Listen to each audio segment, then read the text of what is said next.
You can be the most talented rapper in the building and still be the invisible man in the room.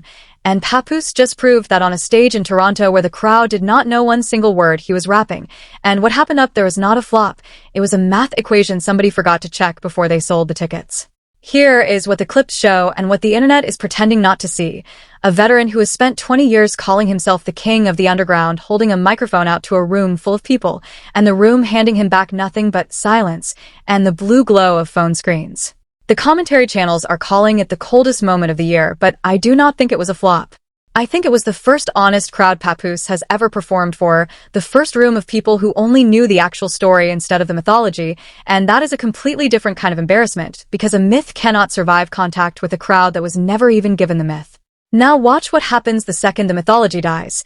The underground royalty talk dies with it. The comparison to his own estranged wife becomes the entire conversation, and suddenly Remy Ma, who has never once in her life performed a flop, becomes the standard the whole culture is measuring him against.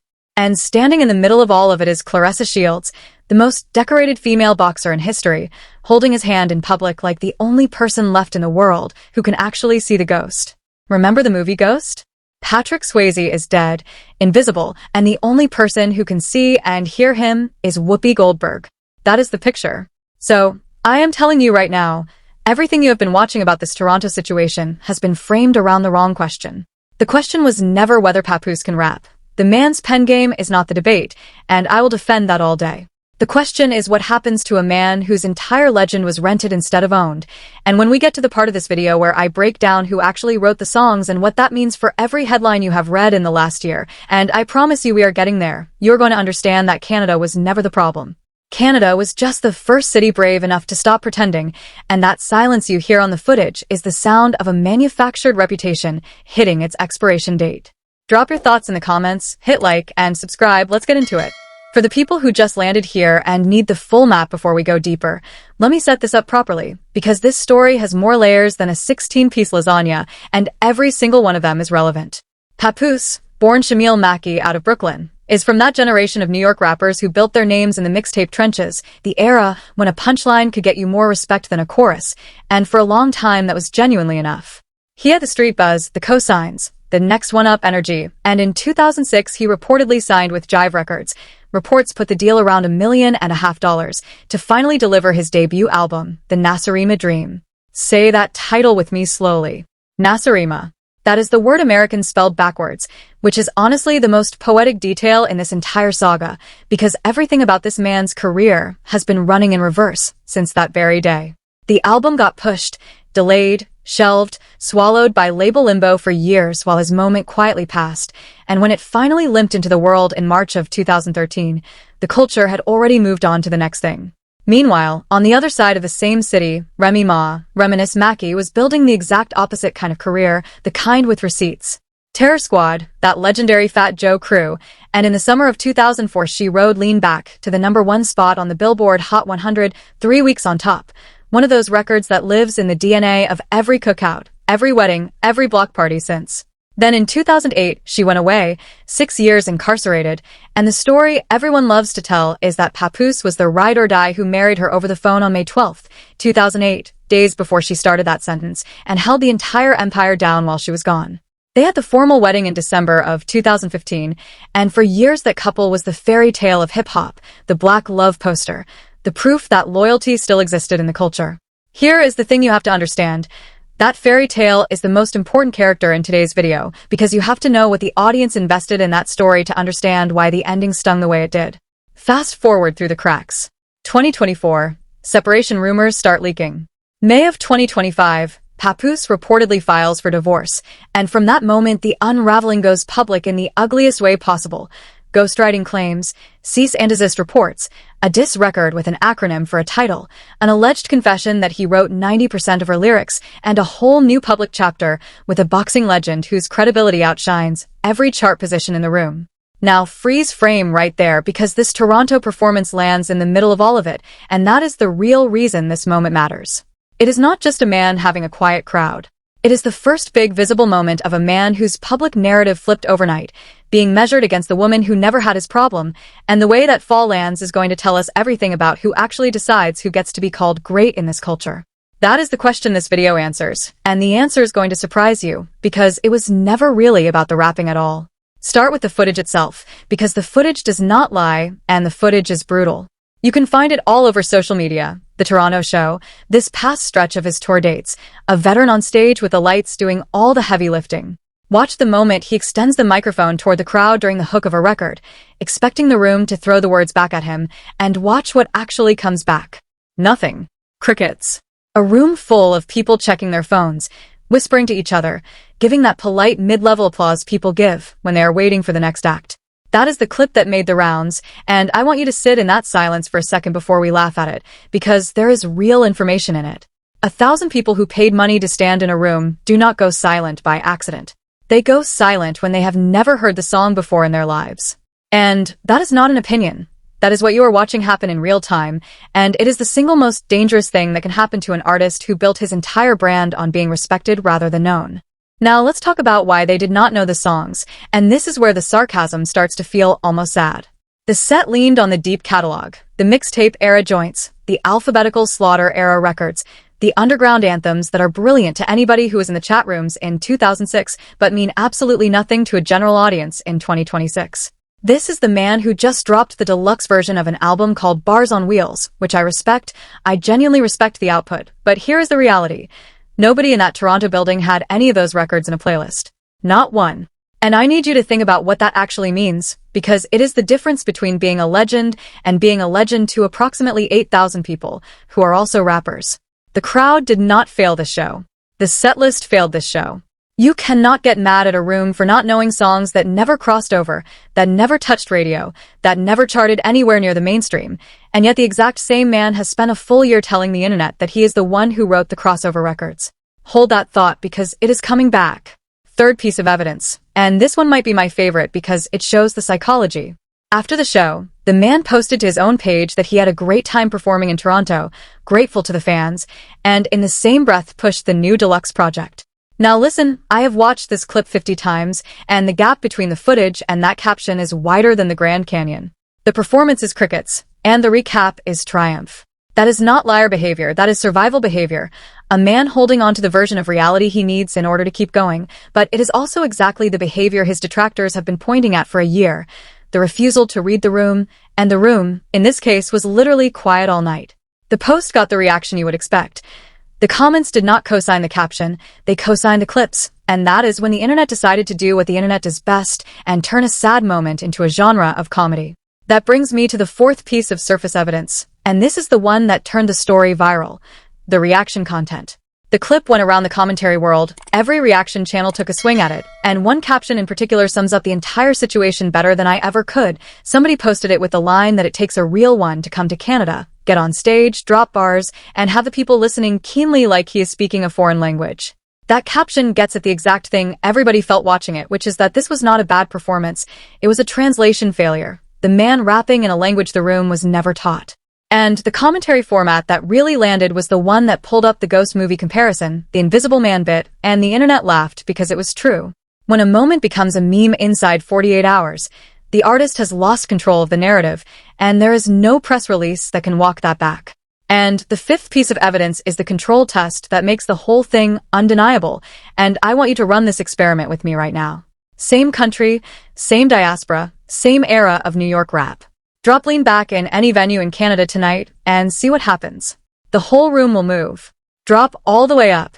The record that was nominated for Best Rap Performance and Best Rap Song at the Grammys, the record that put Remy Ma back in the center of the culture after she came home, and watch every wedding, every club, every bar in the country turn into a sing-along. Same corner of the genre. Same generation. One catalog travels, the other catalog does not, and you cannot blame the crowd for that, and you cannot blame the country for that. That is the difference between songs people carry with them and songs people merely respect. And now here comes the part one was actually waiting for, because the surface was just the appetizer, and the real story is sitting underneath. And oh, do I have more for you? Because the quiet crowd in Toronto is genuinely the most forgiving part of this whole saga, and I'm not joking when I say that. The next section is about the people closest to the story, the things that reportedly happened in their own circle, the freestyle that allegedly triggered a legal letter, and the diss record that made the entire culture pick a side. And before you run to the comments to type that Pap is a legend and the crowd just didn't deserve him, save it. Save that energy, because what is coming next is the part of the story that the defenders never want to look at, and it is going to reframe everything you just watched. The cultural layer of the story is where it stops being about one bad show in Toronto and starts being about the way the culture processes the fall of a fairy tale, and the first piece of that is the ghost framing itself becoming a whole genre of commentary. I'm talking about the way the joke spread. Here is a man at the peak of his public visibility, newly divorced headliner, and the only person the audience can see is the performer, while the man himself stands there like Patrick Swayze waiting for somebody to acknowledge him. The channels ran with it, the posts ran with it. Even some of the more charitable breakdowns could not resist the structure, because it summarized in one image what 1,000 op-eds could not. He is present, and he is not being perceived. Now here is why that matters culturally, and pay attention, because this is the part the highlight reels miss. The culture does not usually turn on a respected rapper this fast. The culture protects its legends. It protects its nostalgia. It will defend a mediocre vet for years out of pure respect for the era. The only thing that cracks that protection is when the mythology itself collapses, when the audience realizes the legend was an editorial, not a fact, and that is exactly what has been happening in public, bit by bit, for the last 2 years. Second cultural piece. His own camp side of the story started leaking into the light in a way that made the Toronto optics land even harder. I'm talking about the freestyle circuit, the reports that Remy Ma showed up and floated bars that the whole culture read as aimed at the situation, and then the reports that followed, that a cease and desist allegedly came after one of those freestyles. Now I want to be extremely careful here, because I don't have the letter in my hand and neither does anybody on the internet, so I'm going to say this exactly the way the reports say it. It has been claimed, by multiple outlets covering the story, that legal notes started flying in the direction of a freestyle. And whether that is 100% accurate or not, the public reaction to it tells you everything about how the culture is reading this man right now. A pure lyricist, the conscious rapper of the era, reportedly leaning on legal paperwork in a rap beef? That is not the mythology people bought tickets to. The jokes wrote themselves, and the jokes did not stop. Third cultural piece, and this is the one that split the internet clean down the middle. The diss record. If you have not heard it, the track is reportedly aimed at both sides of this triangle, and the title is an acronym that stands for something the comment section is still arguing about. And here's the thing about that record that fascinates me.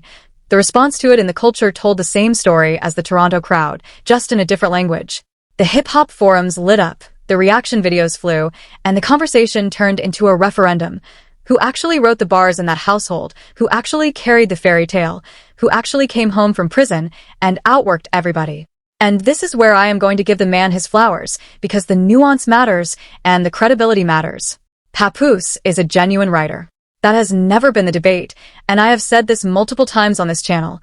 The man can out-punchline 90% of the industry on his worst day. His pen game is real, his catalog is deep, his knowledge of the culture is encyclopedic, and any honest channel will tell you that. The people who want to pretend he was never talented are wrong, full stop. But watch what happens when you put that talent next to the question the culture is actually asking. The pen is real, and the problem was never the pen. The problem is that the pen was never the product. And if that sounds like a riddle, the next section is where I solve it. Fourth piece of cultural evidence is the X factor that changed the entire visual of the story, and that is Claressa Shields walking into the frame. The GWAT, greatest woman of all time, undisputed across multiple weight classes, 20 major world championships, the most decorated female boxer in history, full stop. And in the middle of this messy divorce narrative, she's the one publicly standing beside the man, posting the vacation content, the locked-in captions, the whole presentation. Now, push aside the gossip for a second, because I know the comments are going to want to do gossip, and look at what her presence does to the story structurally. In the ghost picture, Whoopi Goldberg is the only person who can see the dead man. That is the role Claressa is being cast in by the culture, whether she signed up for it or not.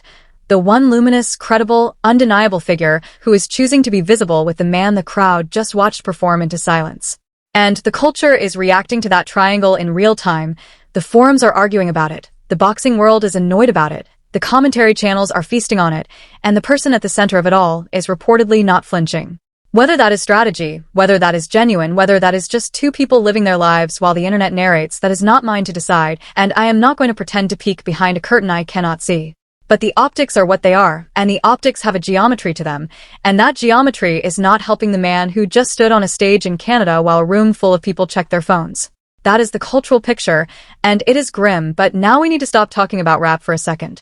We need to talk about business, because this is the part of the story that the basic reaction channels will never touch, and it is the part that explains everything. Because here is the thing nobody on the commentary circuit wants to say out loud. This story was never really about the divorce, and it was never really about the Toronto crowd. This story is about the economics of a legend with no product behind it, and you cannot understand what happened on that stage until you understand the machine that put him on it. So let's do the math, and I mean the actual math. There is an entire economy built around veteran rappers touring the world on catalog nostalgia, and it is a real economy. It puts real food on real tables, and it runs on one iron law. The crowd has to know at least 2 songs. That is it. That is the entire business. A promoter books a veteran, sells tickets to people who grew up with the radio records, and the show works because the room sings the hits back. The booking fee is based on that math, the venue size is based on that math. The whole tour is a spreadsheet that runs on singable choruses. Now run Papoose'S through that spreadsheet and watch what happens. The numbers do not close. The catalog that the culture respects is not the catalog that the crowd can sing. And when you take a mixtape-era legend who never crossed over, whose only major label album was shelved for years and finally released a decade ago to a world that had moved on, and you book him into rooms based on the mythology instead of the catalog, you are not booking a concert, you are booking a lecture, and the audience found out the hard way. I am not blaming the promoters entirely, because here is the uncomfortable part. The promoters are selling what the mythology sold them. They believed the legend. They read the same articles. They watched the same reaction videos celebrating the man as the greatest lyricist alive. And then they put him in front of a general audience, and the general audience does not know one hook. That is the paradox of the entire underground royalty economy. The people who celebrate you are the people who cannot fill a room, and the people who can fill a room have never heard of you. Second systemic angle, and this is the one I have been building towards since the hook. The ghostwriting story does not exist in a vacuum, and it is not just a messy divorce detail. It is a business reveal wearing a gossip costume. Think about the timing for a second, and I mean really think about it. The man whose own catalog cannot fill a Toronto room is the same man who reportedly went public claiming he wrote 90% of the lyrics for the woman whose catalog fills rooms everywhere. Whether that claim is true, partially true, or completely fabricated, and I want to be clear that nobody outside that marriage knows the answer to that. The story says something about the shape of the moment it appeared in. When a legend has no commercial footprint to stand on, the legend has to borrow somebody else's footprint, and that is what the ghostwriting narrative does even if it never wins a single argument. It tells the audience where the real product in the relationship was living. And you can see the same machine running on the other side of the coin, because the woman in the story did not come back at him with paperwork. She came back with a record and then reportedly launched her own media network, because the lesson of this entire era is that every artist is now their own label, their own distribution, their own press office, and their own network. The diss record is not just a diss record, it is a product launch. The freestyle is not just a freestyle, it is a release strategy. And the cease and desist reports, whether true or exaggerated, turned a music conversation into a legal conversation, and in this economy, a legal conversation is also a traffic conversation. Everybody in this story is now competing for the same finite resource, and that resource is attention, and the algorithm does not care who is right. Third systemic angle, and this is the deepest layer, so stay with me. The streaming economy did something to the definition of a legend that the culture has not fully processed yet. In the mixtape era, respect was earned by bars, by output, by the street, by the culture itself. A rapper could be a legend with 0 commercial radio records because the economy was built on tapes, mixtapes, features, shows and spots where the audience actually knew everything. The Nasarima Dream generation was the last generation that could genuinely be the king of a kingdom that size. Then the game flipped to playlists, hooks, catalog ownership, syncs, streaming numbers, and the definition of known changed overnight. A legend in 2026 is not the person the culture respects. A legend in 2026 is the person the algorithm can monetize, and those are 2 completely different populations. And that is the trap that nobody in the story can see from the inside. The underground royalty model produced artists with incredible catalogs and no crossover receipts, and then the industry that replaced the mixtape era stopped paying rent on respect. The result is exactly what you watched in Toronto, a man whose entire career was a proof of skill standing in front of a room that was never given the skill to know. That is not his failure as an artist, and I have to say that plainly because too many channels are treating this like a talent critique when it never was one. It is a structural failure, a generational collision, a business model that stopped working and nobody sent the memo. But here's the part that makes it a tragedy instead of just an analysis. He had the crossover moment in his hands once back in 2006 when the industry was literally ready to hand in the machine, and the machine ate the album, shelved the dream, and returned it to him years later, like a library book nobody wanted. The system broke him before the audience ever got the chance, and then the system held him accountable for being broken. That is the cruelest part of this entire story, and it is the part that is going to make the truth bomb land the way it needs to land. So here is the truth bomb, and I'm going to walk you through it slowly because this is the whole video. The Toronto moment was never a flop. It was the visible collapse of a manufactured identity, and the difference between those two things is the entire lesson of this story. Think about what the public was actually sold for 15 years. The ride-or-die husband who married his woman over the phone from behind bars. The loyal king who held the castle down for 6 years. The underground emperor who would have been the greatest of his era if the industry had not sabotaged him. Every single one of those is a narrative product, and every single one of them did real work. They built sympathy, they built trust, they built a fan base that would defend him against the world. They built the emotional foundation of an entire brand. And none of them, not one, was a song that a stadium full of strangers could sing. The mythology did not have a chorus. And the moment the mythology broke, the moment the fairy tale ended in paperwork and public accusations and diss records, the only thing left standing underneath it was a catalog that the general public had never been given the key to, and you saw the result of that on a stage in Toronto as clearly as you will ever see it. The crowd did not boo him, and that is the detail that matters most, because a boo would have been respect. A boo means you matter enough to reject. What that Toronto crowd did was worse than a boo. They just didn't pretend. They stood there, politely, phones in hand, waiting for something they recognized, while a man who has spent his entire professional life being told he is the greatest lyricist alive rapped his heart out into a silence that had nothing to do with him and everything to do with what was never built around him. That silence is the most honest review of the manufactured era that hip-hop commentary is going to produce all year. And now the second layer of the bomb, and this is the part that ties every headline together, so listen closely. The person who would never flop, the woman in the title of every video about this topic, is not a perfect human being, and I am not here to canonize anybody or pretend the last 2 years of public warfare have been dignified on any side. But there is a reason the comparison works, and it is not a coincidence, and it is not favoritism. Remy Ma owns the one thing the entire system runs on, songs that the world can actually sing. When she came home from incarceration, she did not come back asking for sympathy. She came back with All the Way Up, and the culture received her like it had been waiting, because the records were already inside the audience's body from years of radio and clubs and weddings. The longevity was never luck, and it was never mythology. It was a catalog. And the darkest irony of this entire saga is that the man reportedly claiming credit for the words of that catalog is the same man whose own catalog could not generate 10 seconds of a Toronto sing-along. Whether the claim is true or a legend, the optics of that parallel, the man who says he wrote the hits, standing in front of a crowd that knows none of his own, is the single most devastating visual in hip-hop commentary this year, and I did not have to edit a frame of it. The third layer, and this one I want to flag carefully, because it involves things that are allegedly reported and not confirmed, is the legal dimension. It has been reported that legal letters were allegedly sent in connection with a freestyle, and if even half of that reporting is accurate, the image becomes complete. The pure lyricist, the voice of consciousness, reportedly reducing a rap disagreement to paperwork, while the woman he is warring with keeps releasing music, keeps launching platforms, keeps moving forward in public while he stands still in legal notes. Now I am not a judge, and I am not inside that relationship, and I want to say that again for the record. But the culture does not need a judge. The culture reads the visual. And the visual is a man who cannot fill a room with his own songs, allegedly fighting a legal battle about somebody else's songs, while the world watches his ex-wife build an empire in plain sight. The consequences are already landing. The bookings will get quieter. The comparisons will get louder. The mythology is officially in receivership, and the person holding the gavel is a crowd in Canada that never got the memo. And that brings me to the resolution, because every story like this needs its hero, and the beautiful part is that this hero did not need me to write her a single line. Think about the arc, because it is genuinely one of the great comeback stories in the culture, and it does not get the credit it deserves. Remy Ma came out of an era where she was already competing with giants, held her own on the biggest records of a legendary crew, went away at the peak, did the time without the industry abandoning her, married her fairy tale, and then, and this is the part that should be studied, came home and immediately made herself undeniable again, not with a documentary, not with a pity tour, not with a sympathy campaign, but with records.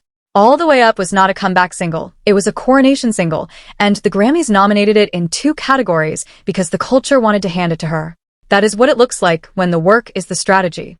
And now, in the middle of the ugliest public divorce the culture has seen in years, with her former partner and his new public alignment dominating the celebrity pages, she is reportedly launching her own media network, turning the attention economy into an asset instead of a war. Watch the contrast here, because this is the one-liner I have been saving. One person performs for a room that does not know one word of his catalog, and the other sits on a catalog the whole world can sing back. And only one of those people is still working. That is not a coincidence, and it is not luck, and it is not even really about talent, because the talent was never the missing ingredient in either direction. It is about discipline.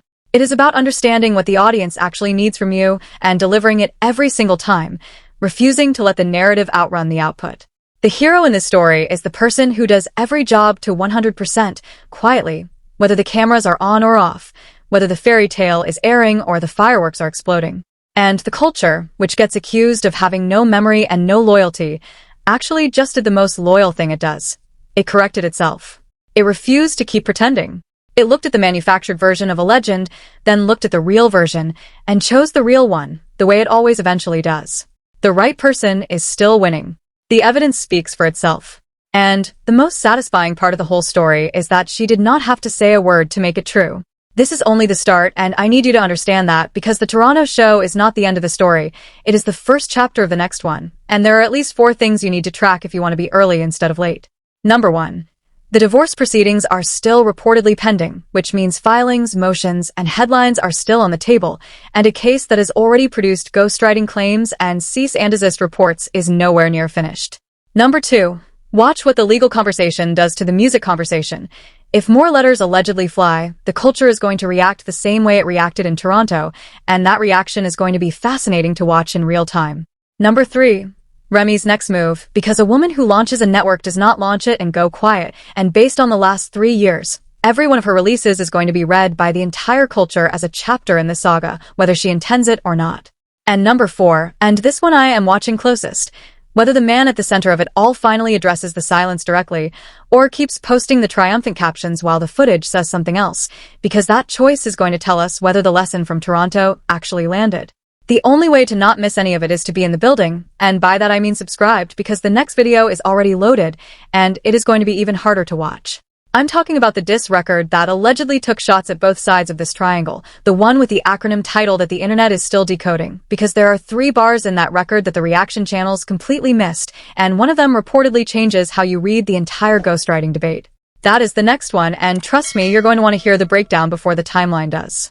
Same place, same time, the second it drops, because in this saga, the receipts are the only thing moving faster than the narratives. I'll see you in the comments. Peace.